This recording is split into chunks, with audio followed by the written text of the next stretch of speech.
उजाला web news और मैं हूं आपके साथ कंचन। आइए करते हैं खबरों की शुरुआत। पुलिस थाना मझौली में पदस्थ नगर निरीक्षक आदित्य प्रताप सिंह का स्थानांतरण सिटी कोतवाली सीधी के लिए हो गया है। विदाई समारोह कार्यक्रम थाना मझौली में आयोजित किया गया, जहां एसडीओपी और समस्त थाना स्टाफ, क्षेत्र के गणमान्य नागरिक और मीडिया के लोगों की मौजूदगी में विदाई समारोह संपन्न हुआ। सिंह के कार्यकाल को क्षेत्रीय जन हमेशा याद रखेंगे। वहीं उनके उज्जवल भविष्य की कामना करते हुए क्षेत्रीय जनों की तरफ से विदाई की शुभकामनाएं दी गई। इसके पूर्व स्वल्पाहार के साथ विदा हो रहे नगर निरीक्षक को गणमान्य नागरिक और स्टाफ द्वारा माल्यार्पण से स्वागत किया गया। सिंह ने कहा कि मेरा यहां दूसरा कार्यकाल यहां के लिए अच्छा रहा। मीडिया और क्षेत्रीय जनों का सुझाव और सहयोग मिलता रहा। जब मैं थाने में आया था तो 15 दिन के अंदर ही स्टाफ के सहयोग से बेहतर रूप में लाकर व्यवस्थित किया गया, जिससे थाना और पुलिस के प्रति लोगों में अच्छा विश्वास पैदा हुआ। स्टाफ और अधिकारियों का पूरा आत्मिक सहयोग मिला। सभी के प्रति आभार प्रकट करते हुए आश्वस्त किया गया है, मैं जिले में भी रहकर अपनापन सहयोग देता रहूंगा। विदाई में अभय राज सिंह भैया, वैकंठ रमन सिंह चंदेल और थाना स्टाफ द्वारा स्मृति चिन्ह भेंट कर विदाई दी गई।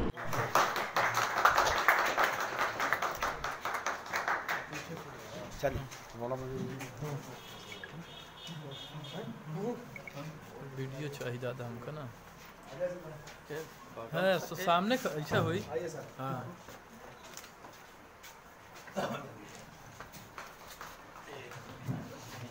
सर सामने हो गई। राजिम माघी पुन्नी मेला में प्रस्तुति देने आए सुनील तिवारी से विशेष बातचीत। राजिम बाहरी कलाकारों की अपेक्षा स्थानीय कलाकारों को एक मंच देना छत्तीसगढ़ शासन की अच्छी पहल है। सरकार की इस पहल से कई ऐसे कलाकारों में भी उम्मीद की किरण जागेगी जिन्हें आज तक मौका नहीं मिल पाता था। उन्होंने बताया कि कलाकार के लिए कोई भी मंच छोटा और बड़ा नहीं होता। कलाकार जब अपना बाना ओढ़ लेता है तो छोटे बड़े का भेद भूल जाता है। आगे उन्होंने बताया कि दिल्ली में आयोजित विश्व संस्कृति महोत्सव के आयोजन में उन्होंने 1200 पंथी नृत्य कलाकारों के साथ प्रस्तुति दी थी। इसके बाद सोमनी में हुए स्काउट कैंप में कोरियोग्राफी 23,000 छात्र छात्राओं सहित हर वर्ग के लोगों के साथ कर्मा नृत्य की प्रस्तुति देकर वर्ल्ड रिकॉर्ड बनाया था। तिवारी ने बताया कि प्रदेश में छत्तीसगढ़ी फिल्म के अनुसार एक्टिंग और म्यूजिक सीखने सहित सिनेमा का कोई संस्थान नहीं है। आगे उन्होंने कहा कि सिनेमा एक्ट का सरलीकरण होना चाहिए। सिनेमा के लिए अगर शासन जमीन आवंटित करना शुरू करेगी तो छत्तीसगढ़ फिल्म जगत में एक नई रोशनी की किरण आएगी। तिवारी का मानना है कि छत्तीसगढ़ी संस्कृति और लोक कला कभी लुप्त नहीं हो सकती और सरकार की पहल से इससे और अच्छी ऊंचाई मिल सकती है। गम्मत उन्हीं को देखा है मैंने अपने गांव में जब भी था। तो जो रचा बसा जो है ना मेरे अंदर, तो वो रचा बसा और मेरा इसीलिए जो दो काम मैंने आपको बताए दिल्ली में जो काम था उसी का रिफ्लेक्शन है। मुझे लगता है कि छत्तीसगढ़ी संस्कृति जो है सिर्फ हमारे तक सीमित ना रहे। आप देखे होंगे इंटरनेशनली मंच पे भी छत्तीसगढ़ के कुछ एक लोग हैं जिनको लोग जानते हैं, लेकिन हमारे यहाँ 12 मासी संस्कृति है। इतने सारे फॉर्म्स हैं, मुझे लगता है कि बहुत से फॉर्म्स तो छत्तीसगढ़ियों को भी नहीं मालूम। बस्तर अपने आप में एक अलग सांस्कृतिक उनका बस्तर का एक खजाना है, उनकी यात्रा लगे। आप सोचिए कि अगर ग्वालियर में 1000 बिस्तर के अस्पताल के शिलान्यास पर भाजपा और कांग्रेस में सियासी जंग हुई है।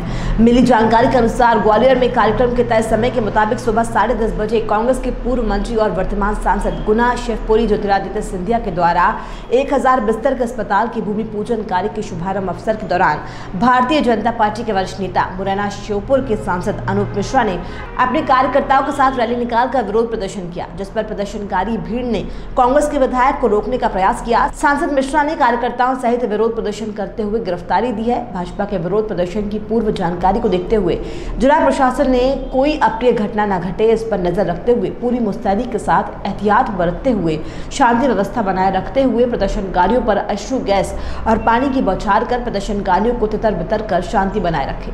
पिछले 15 दिनों से चल रहे राजिम माघी पुन्नी मेले का महाशिवरात्रि के अवसर पर संपन्न हो गया।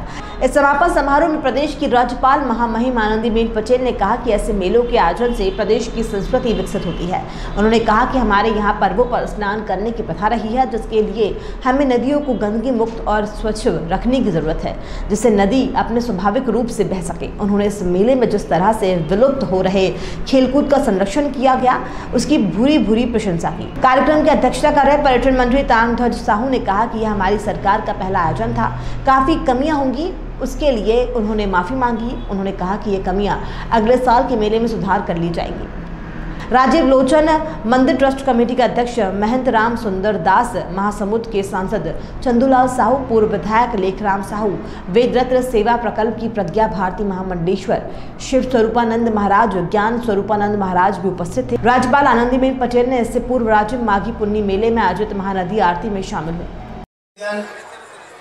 आओ राजीव माघी पुन्नी मेला में आए सबो श्रद्धालु भाई बहनी मन।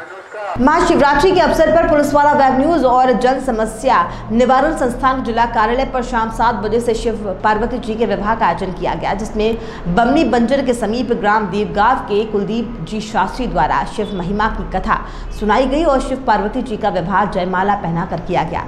शिव पार्वती जी की झांकी और कुलदीप जी के प्रवचन पर जनता मंत्र मुग्ध हुई और जनता ने बढ़ चढ़कर हिस्सा लिया। इस कार्यक्रम में सैकड़ों की तादाद में लोगों की भीड़ रही और सभी लोगों ने इस कार्यक्रम को सराहा।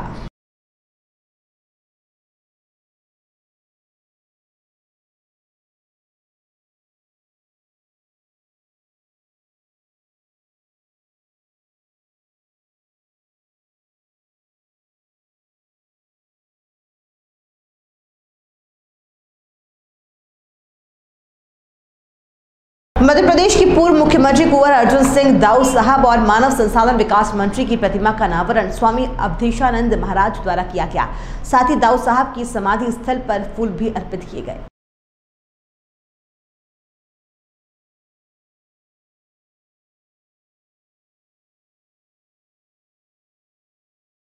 जय किसान फसल ऋण माफी योजना पर वित्तीय घाटे को लेकर मध्य प्रदेश सहकारिता समिति कर्मचारियों द्वारा कल श्रीमान कलेक्टर महोदय को ज्ञापन सौंपा गया। ज्ञापन में निम्न बिंदुओं पर मांग रखी गई। सहकारी समिति किसान के अंश पूंजी के अनुपात पर अपना व्यवसाय करती है, जिसमें सहकारी अधिनियम के अधीन किसानों से मापदंड तय किया जाता है। हिस्सा राशि लिया जाता रहा है जो एक पूंजी के रूप में उपयोग होता था। सहकारी समितियों के व्यवसाय की दृष्टि से कार्य करती है, जो कि सरकारी बैंकों से ऋण लेकर किसानों को बांटा जाता है। सहकारी समितियों की कोई समिति नहीं है तो हम इतनी बड़ी राशि जय किसान ऋण योजना के अंतर्गत कैसे भुगतान करने में सक्षम है। वर्तमान स्थिति मामले पर राज्य शासन द्वारा प्रशासन उठा ले गए तो जो कि ऋण माफी योजना के अंतर्गत कोई फैसला लेने में सक्षम नहीं है। सहकारी बैंकों की सहकारी समितियां और वर्तमान में दिए गए निर्देशों पर योजना में सहयोग करते हैं। निश्चय योजना सहकारी समितियां खत्म हो जाएंगी। हमने अपना ज्ञापन प्रदेश अध्यक्ष के महासंघ के नेतृत्व में हमने जिला कलेक्टर को सौंपा है। अब आगे क्या कार्रवाई होगी? इस ऋण के बाद सहकारी समितियों की हालत और बदतर हो जाएगी। इसके लिए क्या कदम उठाए जाएंगे आगे आप लोगों के द्वारा? कदम उठाना तो शासन का काम है। हम लोग तो अपने स्तर पर प्रयास कर रहे हैं कि ये घाटा ना हो। इस वित्तीय घाटा से उबरने में बहुत समय लगेगा समितियों को, और शासन द्वारा जो बोला जा रहा है कि 6000 करोड़ रुपए अंश पूंजी के रूप में दिया जाएगा, तो अंश पूंजी से समिति का उद्धार होना नहीं है। शासन का हस्तक्षेप जरूर बढ़ेगा, लेकिन समितियों का उद्धार नहीं होगा।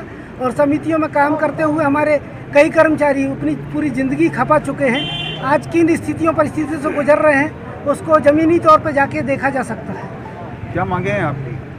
हमारी मांगे हैं कि हमें भी जो शासकीय योजनाओं का हम लोग क्रियान्वयन करते हैं ज़मीनी स्तर पे, तो उनका आकलन करते हुए हमें शासकीय कर्मचारी टाइप सुविधाएं दी जाएं। हमारा EPF GPF वगैरह काटा जाए, पेंशन की पात्रता दी जाए। शासन युवाओं को लोकतंत्र के पर्व 100% मतदान के लिए जागरूक करने के लिए अखिल भारतीय विद्यार्थी परिषद द्वारा पूरे देश में भारत गौरव यात्रा निकाली जा रही है। ये यात्रा 5 मार्च को मंडला से शुरू हुई, जो डिठौरी, पिंडुरई, रेवाड़ा, नैनपुर होते बमनी पहुंची। आपको बता दें कि ये यात्रा पूरे जिलों की हर इकाई तक जाएगी और इसका समापन 8 मार्च को मंडला में होगा। यात्रा का मंगलवार शाम को 4 बजे पिंडरई कस्बे में प्रवेश होने पर इकाई के कार्यकर्ताओं द्वारा गर्मजोशी से स्वागत किया गया। इसके बाद यात्रा रेवाड़ा, नैनपुर, बमहनी पहुंची और आज यात्रा अंजनिया, बिछिया, मवई में प्रवेश करेगी। आज झांसी के कचहरी चौराहे पर बुंदेलखंड मुक्ति मोर्चा ने पृथक बुंदेलखंड राज्य निर्माण 3 साल में बनाए जाने का वादा खिलाफी करने वाली उमा भारती जी को लोकसभा चुनाव में ना तो वोट देंगे और ना ही दिलवाएंगे। इसी में भानु सहाय का कहना है कि मैंने संकल्प लिया है कि जब तक बुंदेलखंड राज्य नहीं बना तो मैं नहीं करूंगा अपनी शादी। इस मौके पर भानु सहाय, उत्कृष्ट साहू, हमीदा, रघुराज शर्मा, बुंदेलखंड मुक्ति मोर्चा के पदाधिकारी उपस्थित रहे।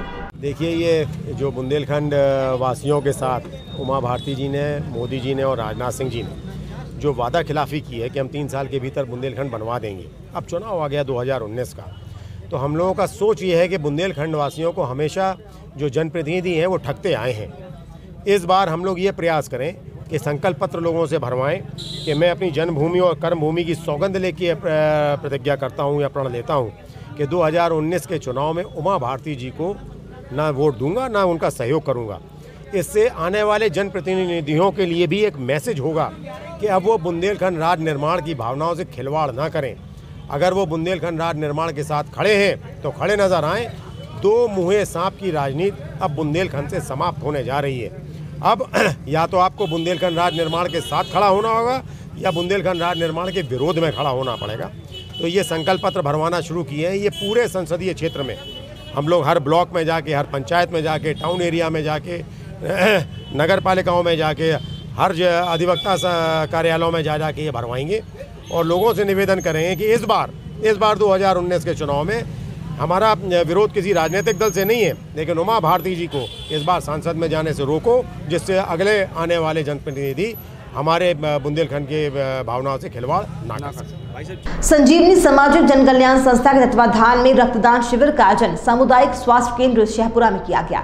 लगातार रक्तदान को लेकर युवाओं में जागरूकता बढ़ रही है। अब युवा जन्मदिन सहित रक्तदान शिविर में भी बढ़ चढ़कर हिस्सा ले रहे हैं।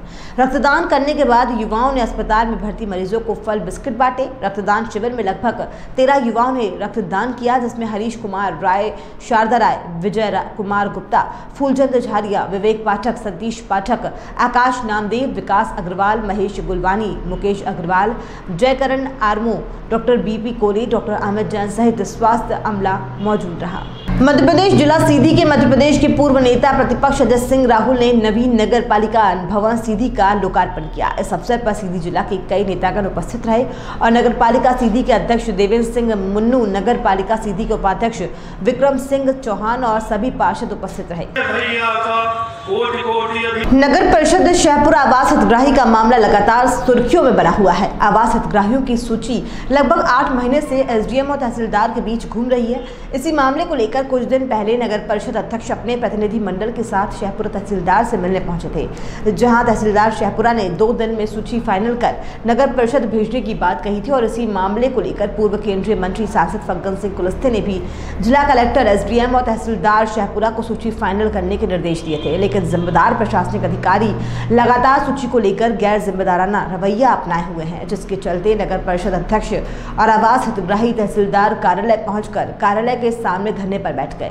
आपको बता दें कि प्रदेश में कांग्रेस सरकार होने के बावजूद कांग्रेस के ही नगर परिषद अध्यक्ष जिम्मेदार अधिकारियों के खिलाफ धरने पर बैठ गए हैं। इससे आप अंदाजा लगा सकते हैं कि प्रशासनिक अधिकारी किसी की नहीं सुनते। हाल ही में लोकसभा चुनाव होना है, इसके बावजूद सूची का फाइनल न होना समझ से परे है। हम लोग यहाँ इसलिए आए हैं कि हमारी प्रधानमंत्री आवास की सूची तहसीलदार साहब द्वारा 8 महीने से यहाँ विलम्ब में रखी गई है और वो दस्तखत करके हम लोगों को नहीं दे रहे हैं। तो आप लोग धरने पर जो बैठे हैं, कब तक बैठेंगे? जब तक हम लोगों को तहसीलदार साहब सूची पर दस्तखत करके नहीं देंगे। मेरा माटी का मकान था तो वो मकान बिल्कुल भीसकने लगा था, पुराना था। तो यहाँ से सरकार से मेरे को मदद मिलने की कोशिश थी, आवास मिलने वाला आवास हाँ मिलने था। अब क्या हुआ फिर? ये हुआ फोटो आई एक मरतबे, इसके बाद फिर कोई फोटो नहीं आई। आप यहाँ क्यों बैठे हैं? मैं अपना मकान के कारण बैठी, मेरा आवास की फार्म में दस्तखत नहीं हो रहा है, नाम है मेरे बुढ़े का। हमारे नगर की जनता, गरीब जनता जिनको शासन का लाभ मिलना है, प्रधानमंत्री आवास उनका बनना है, उनकी प्रक्रिया करके उनको चयनित करके हमने परीक्षण हेतु तहसील कार्यालय में, एसडीएम कार्यालय में पहुंचाया था। ये पहुंचाए हमें 8 महीने गुजर गए। 8 महीने से ये राजस्व अधिकारी अपने तानाशाही पूर्ण रवैये के कारण अपने अहम में, अपने वर्चस्व में अध्यक्ष कौन होता है कह के हमारी उपेक्षा करते हुए ये सूची को दबा के रखे हैं। इनका ये मानना है हम नहीं देंगे तो ये अध्यक्ष हमारा क्या कर लेगा। प्रदेश में आके इनका कुछ नहीं कर सकता। पर ये जरूर है कि हमारी ये साथ में जो ये गरीब जनता आई है, इनको पीड़ा हो रही है, इनको कष्ट हो रहा है, इनका आवास बनने में विलम्ब हो रहा है। आखिर मामला कहाँ फंसा हुआ है? क्यों जिम्मेदार अधिकारी सूची को क्यों लटकाए हुए हैं? ये बात अगर इनसे पूछें आप तहसीलदार से कि शासन आपको उसी दायित्व में बैठाला है शासकीय कार्य करने के लिए, तो आप 8 महीने से रख के क्या कर रहे हैं? अपने दायित्व का निर्वहन क्यों नहीं कर रहे हैं? हमको हमारी जो सरकार है, हमारी कांग्रेस की सरकार है, नई सरकार बनने के बाद भी इन अधिकारियों का ये जो तानाशाहपूर्ण रवैया है ये विचारणीय है, और हम इस बात की शिकायत क्या चाहते हैं इनको माननीय मुख्यमंत्री कमलनाथ जी। खबरों में फिलहाल इतना ही, और भी खबरों के लिए आप देखते रहिए पुलिस वाला वेब न्यूज।